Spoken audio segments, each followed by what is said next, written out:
All right, I'm going to start talking. I can't see any comments currently. This allows for a better presentation, so I'm just going to roll with it here. But want to introduce myself. My name is John Paul Furey. I go by JP or John Paul. Different people call me different things, but either is fine. Today I'm going to talk about integrated solutions. Pretty high level, and I'll talk to you about my focus here.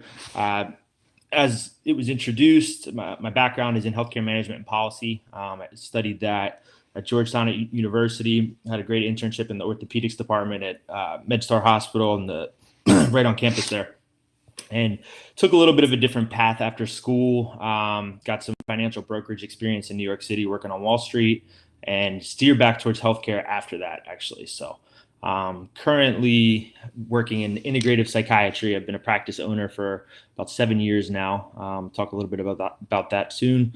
I started a software and data company about 3 years ago, focused in health insurance. And I am currently launching provider consulting because I've learned so much both on the ground level with a small business, building from the ground up psychiatry practice, and also on the software and data side. I just see a huge need for providers to really grasp the full landscape of healthcare technology. Everything from data, software, web, all the way to devices. There's just a huge gap when it comes to providers understanding to make intelligent decisions at the ground level, at the practice level. I'm going to touch on what I'm going to talk about here, presentation overview, and then I'm going to tell you what my focus is and who I'm speaking to, because I think I have a little bit of a different vantage point than the speakers that preceded me. But I'm going to talk today about access. I'm going to talk about intake. I'm going to talk about systems. I'm going to talk about automation. And I'm going to talk about telehealth, which is just an unbelievably huge opportunity right now. Missions and objectives here. I'm very big on taking an integrative approach. There is no one solution for anybody. I think it's very important to mix and match the proper solutions for your organization or your business, and not only on the business side, but on the care philosophy side as well. There's just so many great solutions out there, both business and clinical. It's very important to maintain an integrative approach, and I'm going to kind of touch on that throughout here. Another high-level important focus that I see is adopting macro to micro. I was trained at the macro level, the policy and big systems level. So I got to see, the sophistication of what that allows. But one thing I saw when, diving into a small business and new practice of group providers is that it gets lost sometimes at the micro level. There's not that same attention to detail and standardization.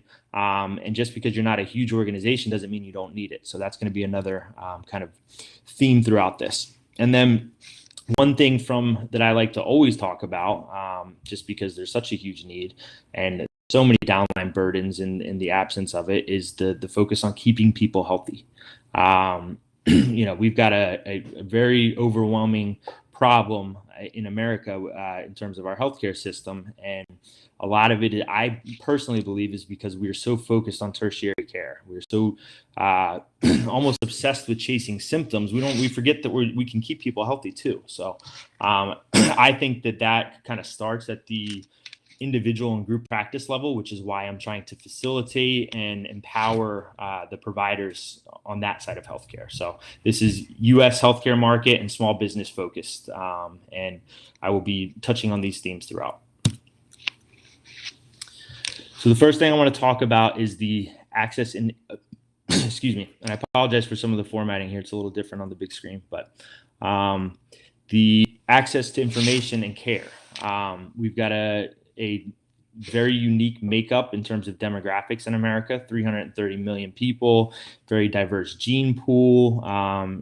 We've got to contextualize that. We have to put that information in the consumer's hand or in the consumer's wherewithal, because it's vital to understand what you're actually navigating. And so I'm touching first here on consumer literacy. I see a big need there. I don't think that healthcare consumers really know what they're even navigating, and they're often kind of just told what to do by people who may benefit from where they're directing them. So it's very important for the consumers to start getting educated. We have to contextualize what you're navigating through this massive care system, and there's one size fits all. We're learning is not viable. Like I said, there's a very diverse gene pool, a lot of individualized needs, and so a lot gets lost when you're just taking standardized recommendations, and you really need to become your own self-advocate. Consumer literacy is huge. Identifying what care types there are, what's out there, what are provider specialties, what is a psychologist versus a psychiatrist versus a neurologist. You get these questions all the time, and people may try and read online and find something themselves, but they're really relying on the providers to tell them what is what. And so there's limited time in terms of your ability to search and navigate, and so everyone wants quick information. It needs to be reliable. Right now, it's very much scattered and disjointed. So, and I threw a stat in here that I think highlights well what I'm speaking to. 40% of patients don't even know what level of care they need. Informatica, which is a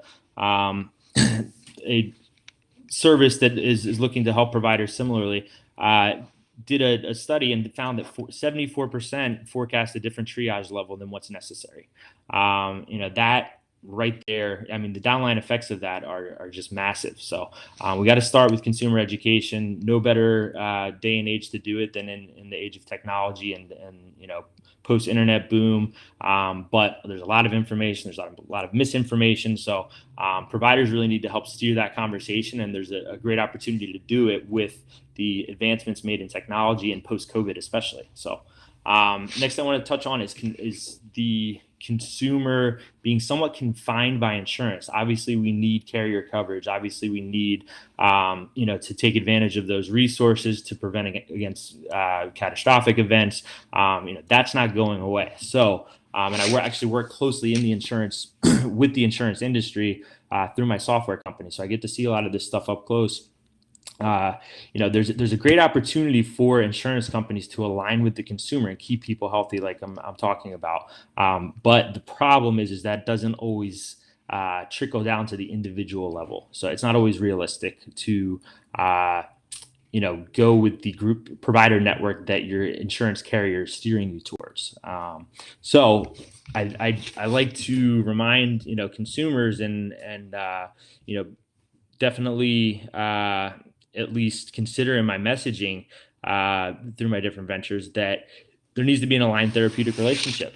Just because they're on your panel doesn't mean that provider is going to be the right fit for you. So there are actually realistic considerations there too. I understand that it's not always going to work to see the exact provider you want to see. That comes down to a cost benefit analysis and weighing the pros and cons of going with someone off panel versus someone that might be in network and closer location wise. So that's up to the individual. But I like to empower people to say, hey, look for the provider that's going to be right for you.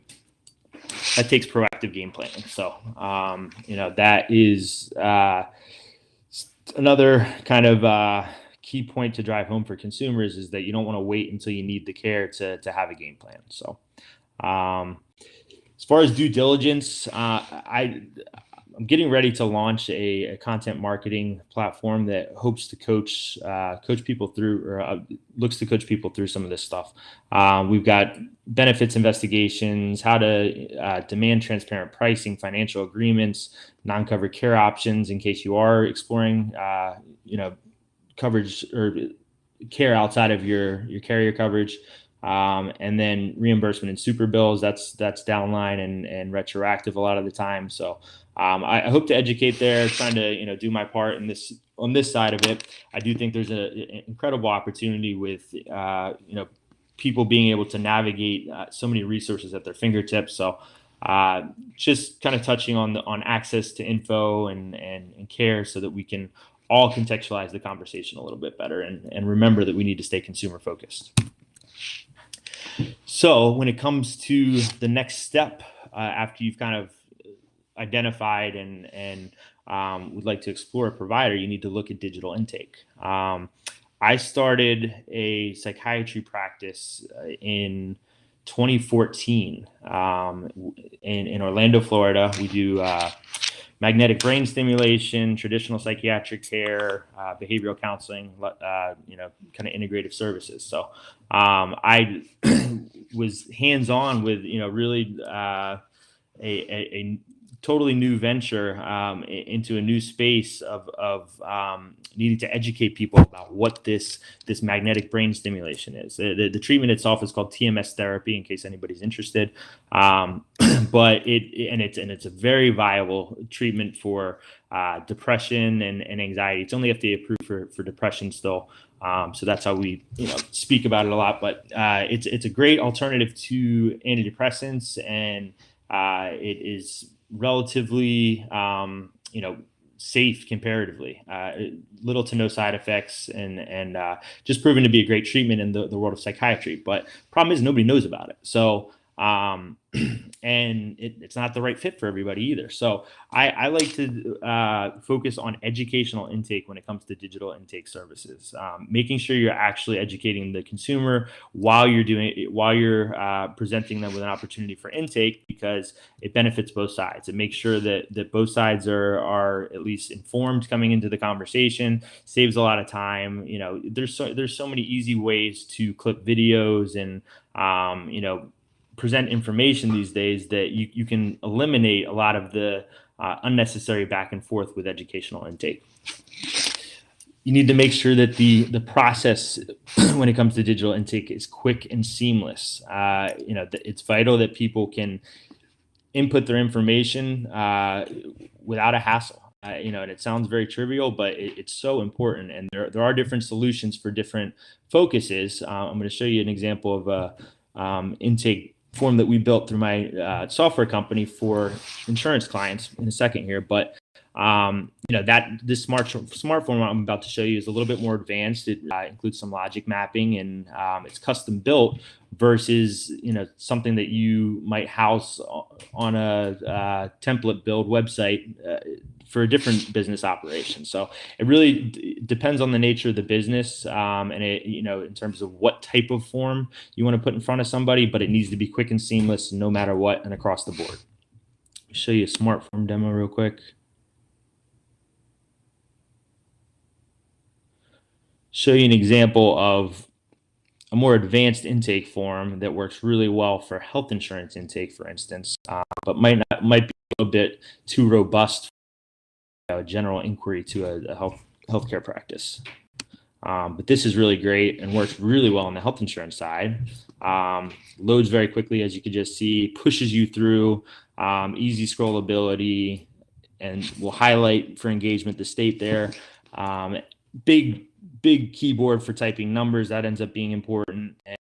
And as you can see, it kind of just pushes you through. It's very engaging. So that's the type of intake form that's great on the health insurance side. It might be something totally different when it comes to a solution for your in-house service. Prospect nurturing. So that's kind of the other side of the intake is how are you going to, once you've educated the consumer, hopefully once you've gotten them to input their information, how are you going to nurture that prospect?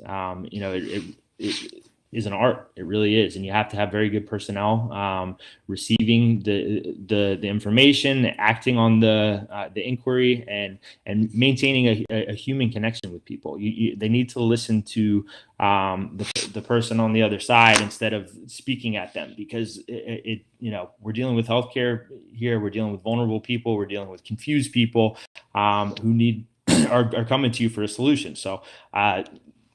Another thing that sounds trivial is just listening to people. Healthcare and technology has taken us to new heights, but we need to maintain that human perspective and interfacing. So listening to the consumer becomes extremely important, and making thoughtful recommendations that are going to benefit the individual versus maybe, you know, the drivers of the practice, and so or organization. But you know, I've found in practice now for close to 10 years that steering the person in the right direction helps solidify your branding and your reputation within the community. So it might, you know, you might want to steer somebody towards your services because you're trying to maintain your census, but it's not always the right thing to do. And for instance, you know, something that's relevant to what I practice is mental health.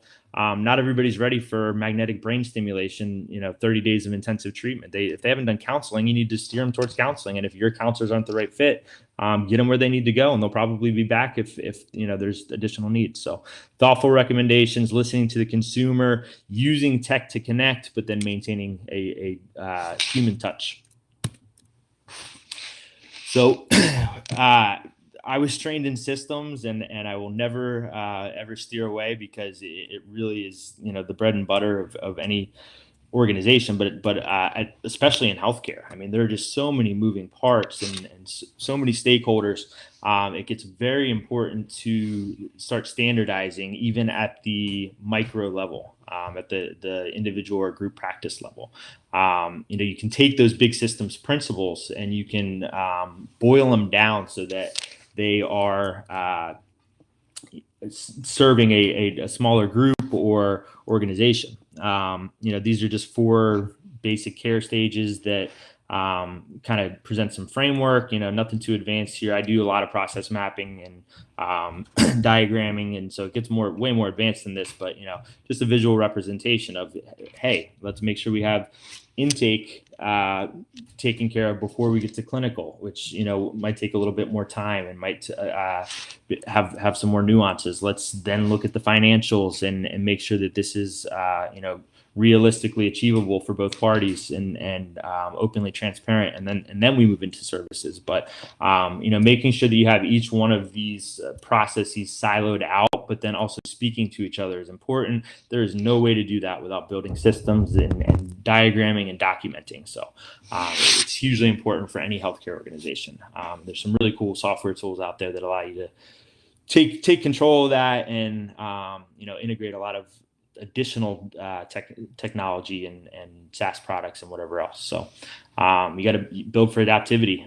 Everything is changing. The only constant is change. I mean, the exponential curve of technology innovation is just unbelievable right now. So must remain adaptive, and systems must be built accordingly so that if you need to you know, plug in another solution or explore a different service, that can be integrated readily.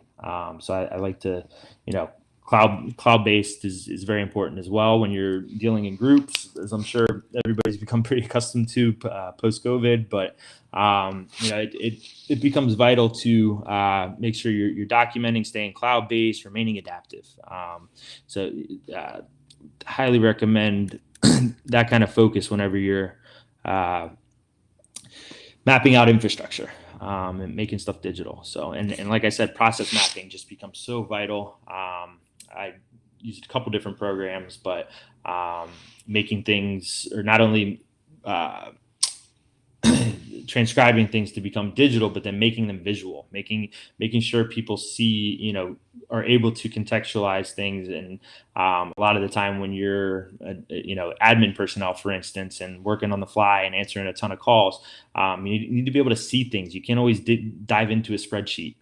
You know, that becomes very burdensome when you're, you know, needing to move on the fly and take care of patient needs. So process mapping so that everything is documented, but then, you know, visualization as well. And there's some really cool things going on in data visualizations right now.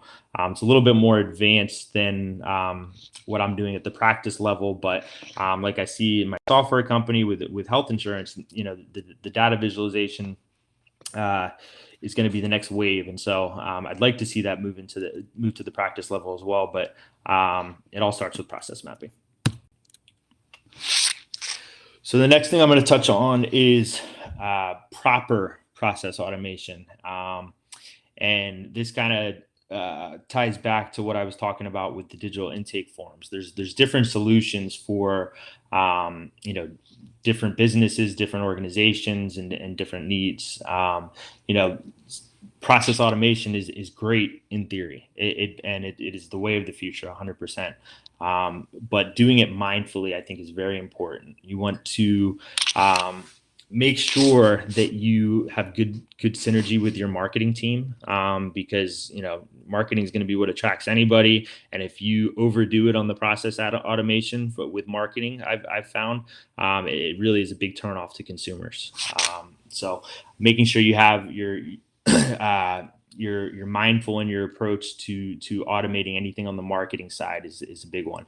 I would say less is more always. I think it's good to build everything you think you need and then build with the intention of refining, getting feedback and understanding what is really necessary in terms of automation. You might think that there's 8 steps of automation in a care system or process flow, and come to find that only 2 are actually needed, because the remaining are actually flooding people with notifications, or duplication of efforts if it's already being done manually. You find that less is more pretty quickly with process automation.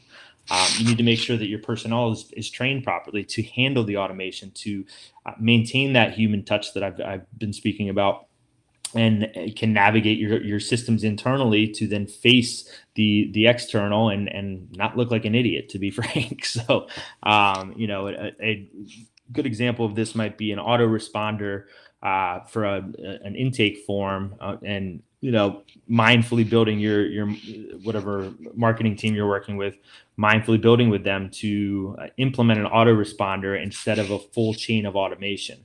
That autoresponder might say, hey, our team will be in touch within 24 hours. And then your personnel is trained to not only access, get notified and access that information, but to follow up within the 24 hours, like you promised, and to do it in a human way. So integrating, all levels of intake and automation, it becomes very important, and remaining mindful about the less is more into your personnel training is vital. And then once you've built and refined and trained your personnel and gotten feedback, then you can start doing some really cool things with notifications and optimizations, different integrations. There's so much happening in the SaaS world. I'm trying to wrap my head around it still. There's just so many great services right at your fingertips, and if you build it, it can do some pretty cool stuff. So. But that gets into the next level of process automation, and a lot of this actually is maybe a little bit higher level than what you need at the individual or group practice kind of operation. But I do see in the software world how incredible some of this stuff is in terms of efficiencies and reducing burdens. Clinical admin burdens are right in that conversation on the provider side. So just like I continue to kind of drive home, it needs to be integrative, understand what it is, how it can serve your business, build it in theory, but then remember it's going to need to be refined to function in practice. And then making sure your personnel is trained and equipped to operate within, and then you get into the more fun, high level stuff in terms of optimizations and integrations, and what's the next tool out there that I can plug into this, because it might help make this automation and experience even better. So one of the last topics I'm talking about here is direct to consumer and telehealth opportunities. We've got so many great things that are becoming possible in the wake of COVID, with the remote access and the self-help tools, and just the appreciation of this Internet of Things that's manifesting before us. So you want to consider, how to use this stuff, and how on the individual and group provider side, how should I build this? How can I use all of this great stuff that's readily available and at my fingertips for a much lower cost than it ever has been before. How do I reach my clients and consumers, without over forecasting or misforecasting on what's realistic in terms of build. So you want to look at, hey, what can I manage in house versus what should I outsource? What should I pay an agency for? What should I pay a development team to do? It gets somewhat tricky when you're navigating that for the first time. For instance, building a website. Do I use a more template based program like Squarespace or Weebly, or do I, take that to the next level and go with a Wix page or a Webflow? Maybe you've got enough locations and you've got enough, robust enough information to upgrade to a WordPress, which is what I'm doing for my practice right now. We've outgrown our two little template sites that we had for each location, and now we're consolidating everything into a fancy WordPress, because there's a lot more capability there. It's a much better experience and looks much more professional. So, but if I was trying to manage a WordPress website in-house by myself when I was relatively new to all this stuff, I would have lost my mind, and I almost did, trying to figure out what we needed and how to build it in-house originally. So just understanding where you're at in the process, what the needs are of your organization, the resources behind you, and all that kind of stuff becomes important. But you can certainly build some stuff in-house, to go direct to consumer, to integrate telehealth, to build and maintain a website. And then there's obviously a ton of services that will do it for you. So you got to weigh all of those things. So what's great that I see, with where we are in time and technology, is that it's allowing the provider to get very consumer focused, and to connect in a way that's never been possible before. We've got all this process automation that can whittle down the burdens on an administrative team and allow them to spend more time on the phone with somebody. You've got ease of access in terms of consumer accessing information and being able to explore things on their own time and with a little bit more of a critical approach or an individualized mentality. And speak to the proficiencies here in a second, but our opportunity here is to really connect with the consumer, and so that's the next thing you want to consider when you're building out any sort of practice operation or healthcare system, is how am I going to make keeping the consumer first, remembering that experience is first and foremost. Your service is your product in healthcare. And so the points I've listed here: seamless automations, ease of access for different levels of proficiency, and then the nature of, speaking in terms of telehealth here, but the nature of the service, the nature of a conference or a call, all come into play when you're figuring out solutions to enhance the consumer experience. And you have to remember that there's a lot of different levels of proficiency on the consumer side. You've got, typically someone who's dating or inquiring is going to be, older than adolescent, but you've got anywhere from 16 to 85 years old. And so there's just, so many different considerations there in terms of how you serve these consumers. And so the nature of the relationship or service is going to determine how you build, what software you use, and how you present a either educational intake type of experience all the way to a telehealth experience. And there's compliance issues as well, and integrations that you want to consider. So you have to take a comprehensive look at this stuff when you're factoring in what you want to provide to your end user, which is the healthcare consumer.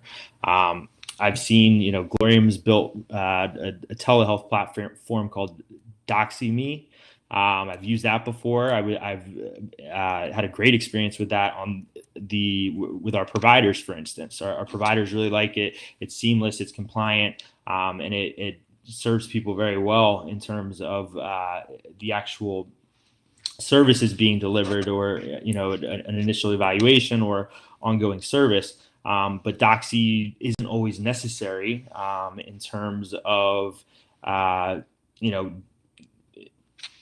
relevant to some other type of services like initial intake.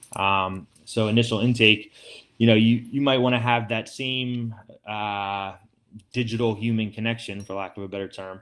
You might want to have that same two-way call with FaceTime, but you don't necessarily need to use Doxy for something like that. You might have a better integration with a Google Meet link that is auto-generated through a SaaS product booking tool.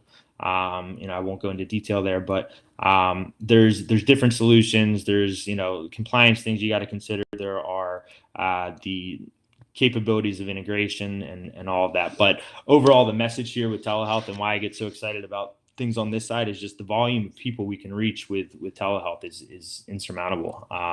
It can really make a significant impact in terms of how people can access care, and the experience you can deliver, and the cost reduction is downline cost reduction from a macro perspective all the way to the consumer. You can connect with a provider readily and without needing to take 3 to 4 hours off of work for most people, is what it comes down to, a half day of work to connect with a healthcare provider. So I'm not saying anything that anybody doesn't know, but it does get really exciting to look at the impact that telehealth can have. So we're just right on the cusp of that. A lot of different solutions, a lot of different considerations depending on how you're building, what you're building, but it just shows the need for experienced health tech professionals to dive in and facilitate all this stuff. Providers don't have the time, and consumers don't really understand the context of it, and hopefully it gets better. But there's definitely a need for a third party vantage point in terms of how we can help align the consumer with the provider using all of the amazing technology at our fingertips. So this is just kind of a hopeful vision for the future in U.S. healthcare. Collective goals that I think we can all get behind. I'm hoping to see more of an advancement in consumer education in this upcoming year. I think it's at the forefront of everybody's mind, and everybody is pretty open to it post-COVID, needing to focus more on just being educated and taking better care of ourselves. And beyond that, I think with momentum in the consumer education realm, I think we can really reshape the landscape of care, focusing more on the primary side, connecting people with telehealth, and getting ahead of things before it's a problem. That is just such a need, and can fix so many things that we end up beating ourselves up over down the line in terms of tertiary care and retroactively chasing symptoms. We gotta start integrating this stuff. And while we have amazing acute care, amazing emergency care, amazing infrastructure, and some really sophisticated devices that have been allowed within the current system, I think it's going to be really important to shift it back here towards primary care and keeping people healthy, educating the consumer, and using telehealth mindfully, process automation mindfully, digital experience, enhanced digital experiences to just shift this whole thing, because there's definitely progress that needs to be made. So I think I may be a little under time here, but I've got, like I said, a couple different ventures. If you want to check us out, we've got upgrading pretty much everything for each one of these ventures in the web space right now. But got a landing page that you can access our individual site pages for Healing House. That's the integrative psychiatry practice. Got a health insurance form that's helping really make that process seamless. That's on my software side, so you can check us out there. That's shopinsuranceplans.com. And then I'm getting ready to launch a consumer and provider marketing platform called Provider Advisor. We're going to be doing some provider profiles and some consumer education as soon as that goes live. So stay on the lookout for all of that. Very excited to have gotten the opportunity to talk today, and I wish we could have, dialogue a little bit more, but I definitely think that there's, great things to be had here coming up, and so much going on in healthcare technology that we can all get behind. And the summit like this is great because it starts to illuminate some of the issues with people who have the hands-on experience. So grateful to have spoken, and I guess open it up for questions or anything else.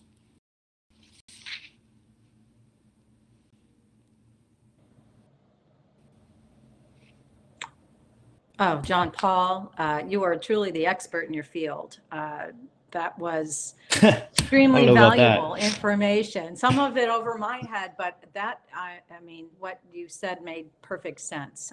And one thing I can relate to is the constant being change. I think we can all relate to that. Oh, yeah. So, and the importance of integration, sure. We're all integrating in technology to make our lives easier, needs to integrate as well. So thank you for sharing your expertise today and all of your valuable insights and great examples and your expertise. We certainly wish you continued success, and thank you for being a part of today's Health Tech Virtual Summit. You're awesome.